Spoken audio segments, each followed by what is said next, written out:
there's a question, basically, why are some scholars, or many of the scholars, disengaged from larger societal issues and politics? So, I'm sure everyone heard that question. Yeah, I think that that is a critique sometimes that you hear, and I think societal issues are one thing.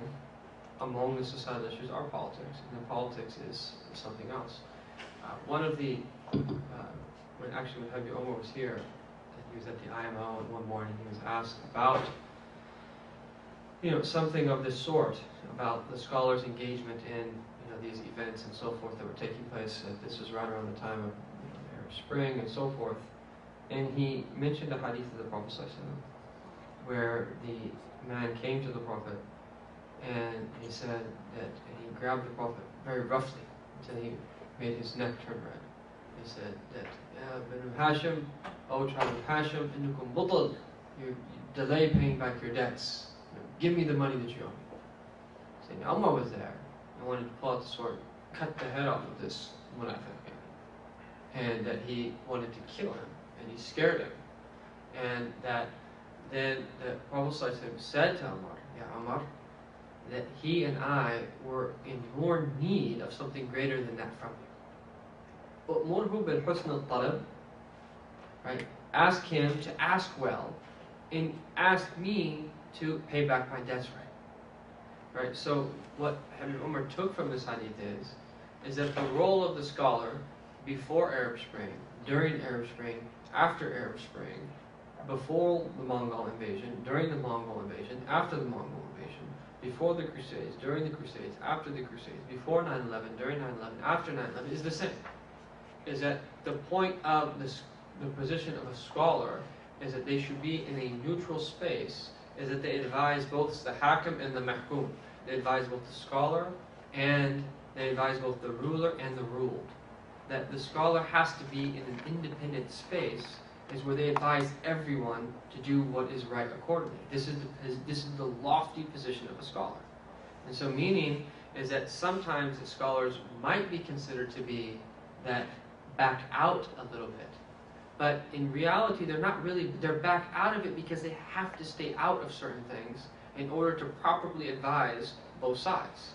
And so that you could critique them for being disengaged, but in fact they're not disengaged. They're precisely disengaged so that they can be engaged. Right? And having said that, there are a few scholars here and there that have, really isolated themselves.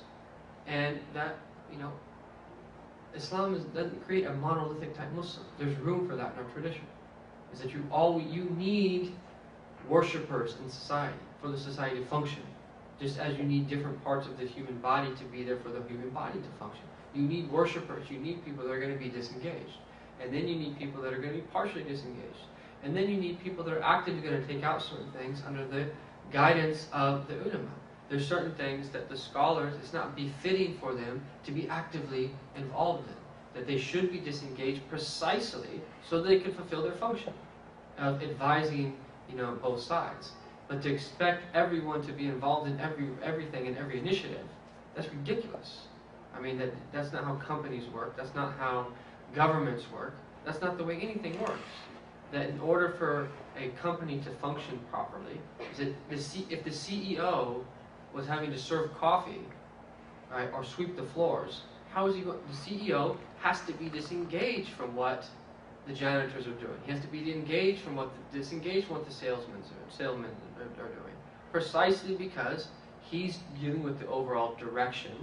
And if a situation arises to deal with one particular who steps out of line, he can deal with that individual. So it's the same thing that even in dunya, why would we think it's different in terms of deen?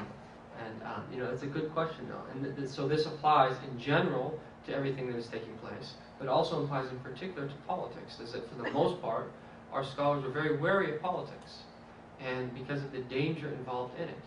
But it's not an absolute, because that the best rulers are those that are at the door of scholars, and the worst scholars are those that are at the door of rulers. The first is absolute, and the second is relative. meaning that absolutely under no condition, without condition, that the best scholars, the best rulers are those who seek the advice of the scholars. Whereas the scholars who are at the door of the rulers, that's conditional, right? They're the worst scholars if they're in it for something worldly. But if they're going to advise politicians with righteous intentions, then that's something that is a good thing, right? But again, it's about a very simple, breakdown of the whole function of what scholar is, and that's how we understand things in a lot of those ways.